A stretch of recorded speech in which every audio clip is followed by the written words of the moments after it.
చదివినటువంటి యొక్క మాట మొదటి సమూయేలు గ్రంథం 12వ అధ్యాయము 16వ వచన భాగంలో మీరు నిలిచి చూస్తుండగా యెహోవా మాట మనం చూస్తా ఉన్నాం. ప్రియులారా, నిజానికి ఈ మాటలు ఎవరి కోసం రాయబడ్డాయి ఏంటి అంటే, ఈ మాటలన్నీ కూడా మరి ఇశ్రాయేలీలకు రాజు లేడు. ఇశ్రాయేలీలకు రాజు లేడు. దేవుడు కేవలం ఆయన ప్రవక్తలను ఏర్పరచుకొని ఆ ప్రవక్తల ద్వారా మాట్లాడుతూ ఇశ్రాయేలీలకు తోడుగా ఉంటున్నాడు. కాబట్టి ఇశ్రాయేలీలు ఏం చేశారంటే యుద్ధానికి వెళ్తున్నారు. యుద్ధానికి వెళ్ళినప్పుడు ఏం జరుగుతుందంటే, వీళ్ళు ఒకవేళ పాపం చేసి ఉన్నారనుకోండి, వీళ్ళు నశించిపోతున్నారు.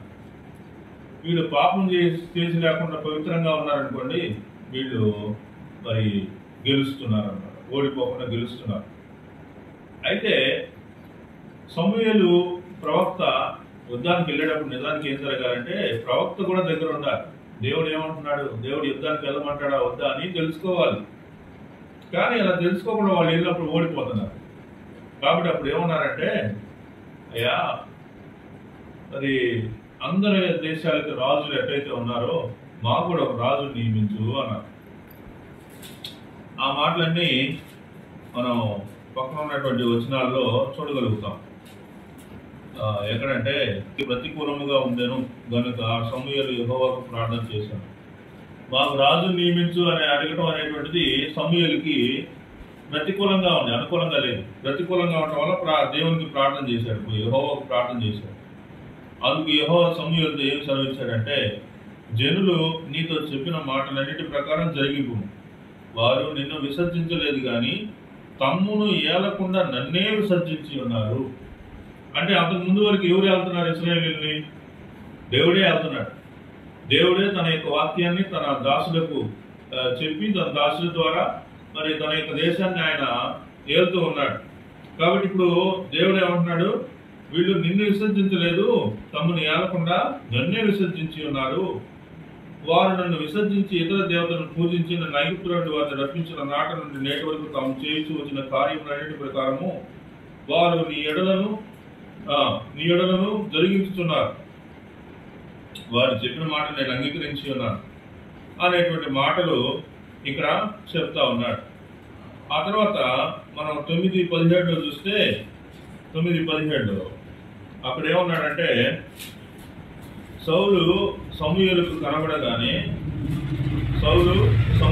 కనబడగానే యెహోవా, ఇతడే నేను నీతో చెప్పిన మనిషి, ఇదిగో ఇతడే నా జనులను ఏలునని అతనితో చెప్పాను.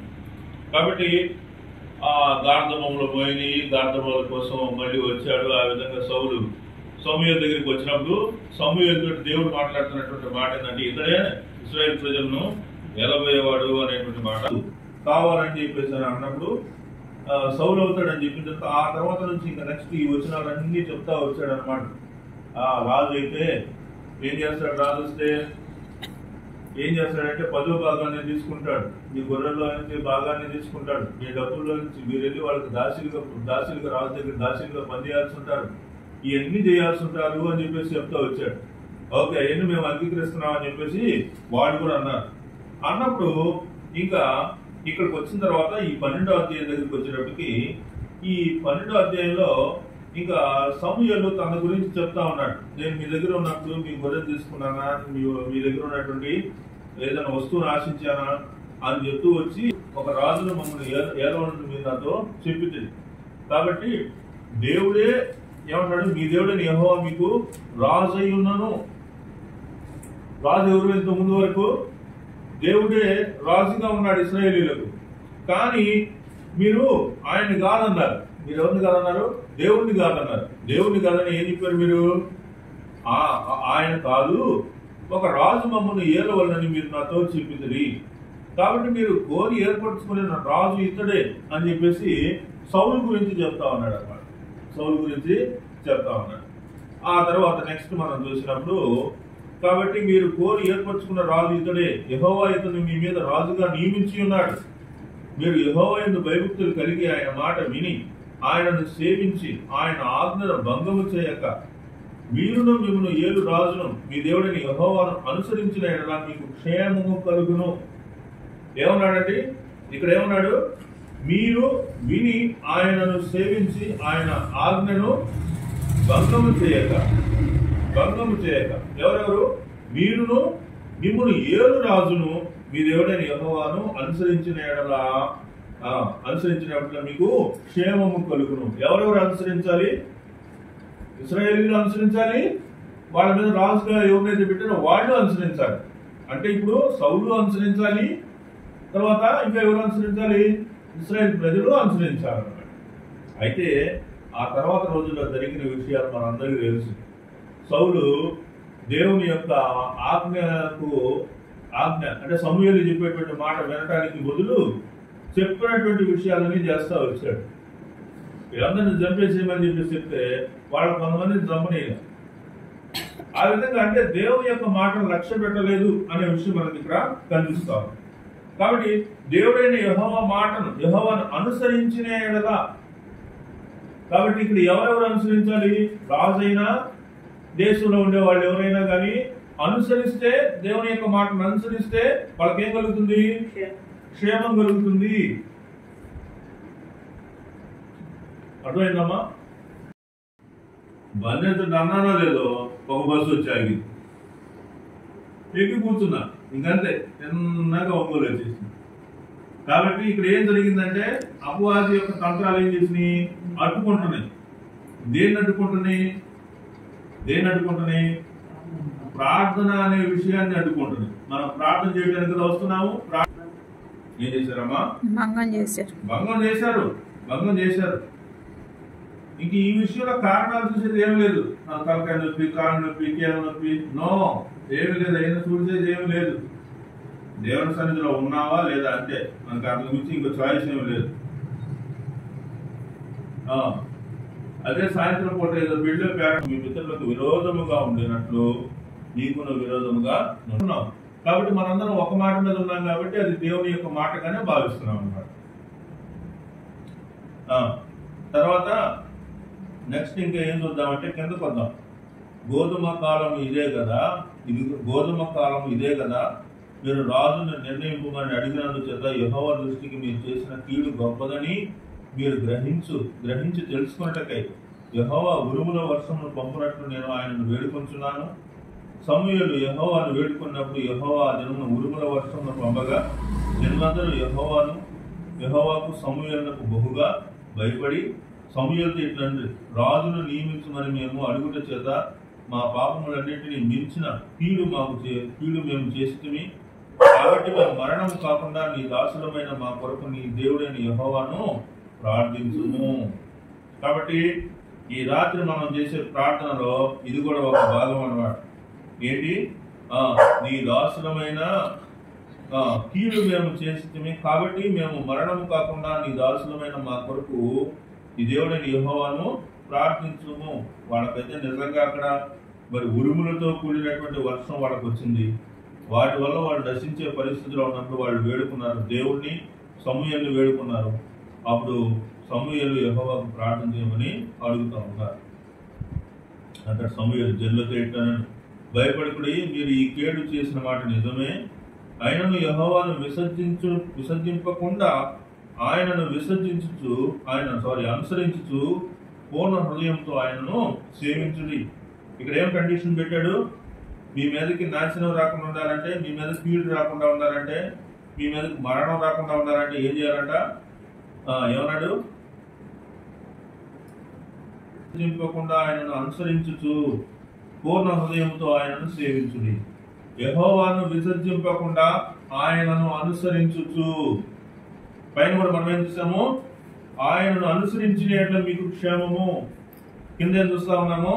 ఆయనను అనుసరించండి, ఆయనను విసర్జింపకుండా ఆయనను అనుసరించండి, ఇంకా పూర్ణ హృదయంతో ఆయనను సేవించండి. ఇక్కడ క్రీస్తు అనేటువంటి ప్రభు అయినటువంటి యేసు క్రీస్తు వారు దేవుడికి మనిషికి మధ్యవర్తి. దేవుడి దగ్గరికి మనిషి పోవాలంటే దేవుడి ద్వారా పోవాలా? యేసు క్రీస్తు ద్వారా మాత్రమే పోగలుగుతాం. ఇంకా వేరే దాని లేదు.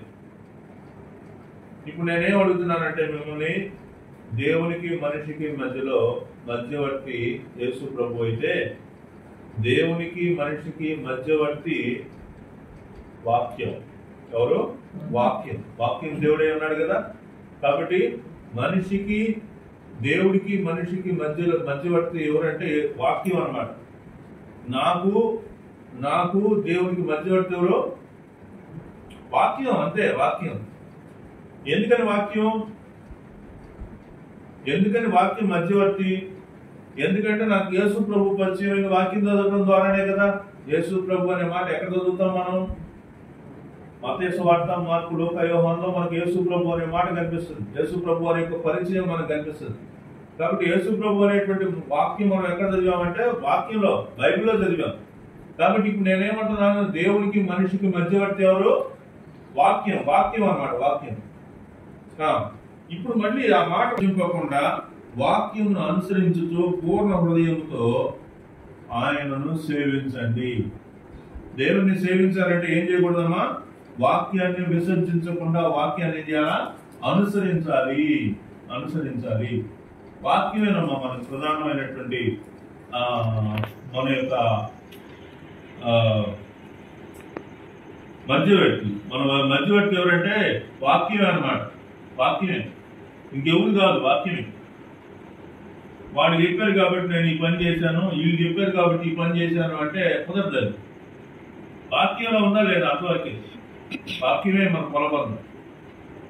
కాబట్టి ఇక్కడ జరిగేటువంటి కార్యాలు, మన సంఘంలో జరిగే కార్యాలు, మన యొక్క వ్యక్తిగత జీవితంలో మనం చేసే కార్యాలు, ఇవన్నిటికీ మూలం లేకపోతే వీటన్నిటికీ కొలమానం ఏంటంటే వాక్యమే అన్నమాట. మనిషి కాదు, వాక్యమే.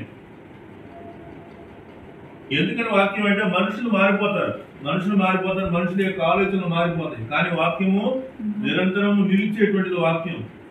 వాక్యం సత్యమైనది. వాక్యంలో మార్పులు రావు. వాక్యంలో ఈరోజు ఇది గల అర్థం, వచ్చే వారం ఇంకోటి అనేది ఏముండదు. కాబట్టి వాక్యానికి విలువ ఇవ్వాలి. సరే, చివరికి వస్తా ఉన్నాం మనం. ఆయనను విసర్జింపకుడి, ఆయనను విసర్జించువారు ప్రయోజనము మాలినవై రక్షింపలేని మాయా స్వరూపములను అనుసరించుదురు, నిజముగా అవి మాయయే. ఈ మాట కూడా వినండి. ఆయనను విసర్జింపకుడి. ఆయన అంటే వాక్యమును అనుకోండి. వాక్యాన్ని విసర్జించవద్దు. ఇంకా ఏం చదవాలా? ఆయనను విసర్జించువారు, వాక్యాన్ని విసర్జించేటువంటి వాళ్ళు ఎవరట? ప్రయోజనము మాలినవై రక్షింపలేని మాయా స్వరూపములను అనుసరించుదురు. కాబట్టి ప్రయోజనం లేనటువంటి, రక్షింపలేనటువంటి మాయా స్వరూపములను అనుసరిస్తారు. ఎవరు? ఆయనను విసర్జించేవాళ్ళు. ప్రార్థనకు రావద్దు, ప్రార్థన చేయొద్దు, ప్రార్థనకి వెళ్ళొద్దు అని ఎవరన్నా చెప్తున్నారు అనుకోండి, మనం ఏమనుకోవాలి చెప్పండి? వాళ్ళు ఎవరిని విసర్జించారు? ఒక దెయ్యం ఉంటున్నారు. ఆ దెయ్యం ఏం చెప్తుంది? చెప్పండి? ప్రార్థనకి వెళ్ళొద్దు, మీ పిల్లల్ని ప్రార్థనకు పంపొద్దు అని చెప్తా ఉంటుంది దెయ్యం. ఇప్పుడు ఫర్ ఎగ్జాంపుల్ మన ఇంట్లో వాళ్ళే ఉన్నారు అనుకున్నాం. మన ఇంట్లోనే ఉన్న వాళ్ళే బాప్తిసం పొందవాళ్ళు, ప్రభువుని అంగీకరించిన వాళ్ళు ఉంటారు. ఏం ప్రార్థన? మా వారికి ప్రార్థన పోబాకండి అన్నారు అనుకోండి. అప్పుడు మనం ఏం అర్థం చేసుకోవాలి చెప్పండి? వాళ్ళలో అంతే, వాళ్ళ దెయ్యం ఉంది. సరే, ఇంకొక ఉదాహరణ కూడా చెప్తాను చూడండి. చిన్నప్పుడు మేము ఇంకా ప్రభుని బాప్తిసం తీసుకోక ముందు రోజుల్లో మా నాన్న విపరీతంగా ఉపవాస ప్రార్థన చేయించేవాడు. నీకు తెలుసు కదా, ఆ ఇంటి కాడ గదిలో కూర్చొని, కింద కూర్చొని పడద వేసుకొని ప్రార్థన చేస్తూ ఉండేవాడు. అప్పుడు నేను ఏమన్నానంటే, బయట కూర్చొని బాబుతో అంటున్నాను, బాబుతో ఏమన్నానంటే, నాన్న బండి బాగు చేస్తున్నాడు, నేను ఆడ కూర్చున్నాను, వాడే మాట ఆడ కూర్చున్నాను. అప్పుడు నేను అన్నాను, అరే నాన్నతో ఎక్కువ మాట్లాడబాపురా, నువ్వు మాట్లాడితే నాన్న ప్రార్థన చేయమంటాడు కూర్చొని. నానేమంటే నాకు తిరిగి రైట్ ప్రార్థన చేయి, మోకాళ్ళు అక్కడే అని చెప్పిస్తాను. మట్టిలో నేను మోకాళ్ళు వెంగి ప్రార్థన చేసి రే క్షమించమని చెప్పి దేవుణ్ణి ప్రభు నన్ను క్షమించయ్యాను ప్రార్థన చేయమంటాడు అని అంటా ఉంటుంది అన్నమాట. కాబట్టి నానేం చేశాడు, ఆ దయ్యాన్ని అప్పుడే లాగించుకోండి ఏమన్నాడు, అపవాది లేకపోతే ఇక్కడ వాక్యంలో చెప్పినట్టుగా విసర్జించేటువంటి పరిస్థితి, ఇంకా ఆయన ఆజ్ఞను భంగం చేసేటువంటి పరిస్థితి, ఇవన్నీ ఎక్కడ ఉంటున్నాయి? ఎక్కడో కాదు, మన ఇళ్ళలోనే ఉంటుంది. అయ్యో మనల్ని కాదంటున్నాయి, లేదంటున్నాయి, వెళ్ళొద్దు అంటున్నాయి, చేయొద్దు అంటున్నాయి. ఇలాంటి పరిస్థితులన్నీ మనకి కనిపిస్తూ ఉన్నాయి అన్నమాట. రైట్. కాబట్టి ఈ మొదటి నెల 7వ తారీఖున మనందరం కూడా ఇక్కడ